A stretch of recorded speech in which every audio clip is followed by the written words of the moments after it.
Hi అండి. ఎలా ఉన్నారందరూ? బాగున్నారా? సో, ఇవాళ మా వాడి కోసం నేను ఓట్స్ కీర్ అయితే చేశానండి. చాలా బాగా కుదిరింది. మనం చేసింది పిల్లలు తినడం కష్టం కానీ, పిల్లల కోసం చేసింది మనం తినడం ఈజీయే కదా! ఎందుకంటే పిల్లల కోసం చేసేది మనం చాలా అంటే చూసుకొని చేస్తాము. కానీ మన కోసం చేసుకునేదైతే ఆయిల్ ఎక్కువ, సాల్ట్స్ ఎక్కువ, డీప్ ఫ్రై ఐటెమ్సు సో, అలా ఉంటుందనమాట. సో, పిల్లల కోసం హెల్తీగా చేసి పెట్టామంటే ఆటోమేటిక్‌గా మనం కూడా హెల్తీగానే తింటాము. అలాగే ఎవరైనా స్వీట్ ఇష్టపడే వాళ్ళు ఉన్నారంటే ఒకసారి ఈ ఓట్స్ కీర్ అయితే ట్రై చేయండి. దానికోసం ఫస్ట్ పాన్ పెట్టుకొని అందులో నేను ఘీ అయితే వేసుకున్నా అండి. ఘీ వేసుకొని నా దగ్గర ఉన్న నట్స్ మొత్తం నేనైతే ఫ్రై చేసి పెట్టుకున్నాను.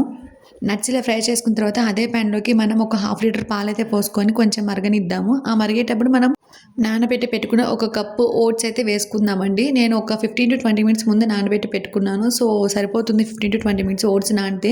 అలా నానబెట్టుకున్న ఓట్స్ కూడా వేసుకున్న తర్వాత చక్కగా కలిపేసుకొని బాగా దగ్గరికి అయ్యేంత వరకైతే ఉడకనివ్వండి. చూసారా చక్కగా దగ్గరికైతే అయిపోయింది కదా! ఇప్పుడు నేను ఖర్జూరం పౌడర్ అయితే యాడ్ చేస్తున్నాను అండి స్వీటనర్ కోసం. మీరు బెల్లమైనా యాడ్ చేసుకోవచ్చు. అంటే మీ దగ్గర ఉన్న అవైలబిలిటీని బట్టి. కానీ పిల్లలకి ఖర్జూరం అయితే చాలా బావుంటుందనమాట. ఓట్స్‌లో మంచి ఫైబర్ ఉంటుందండి. సో, పిల్లలకైనా, మనకైనా ఈజీగా డైజెస్ట్ కూడా అవుతుందనమాట.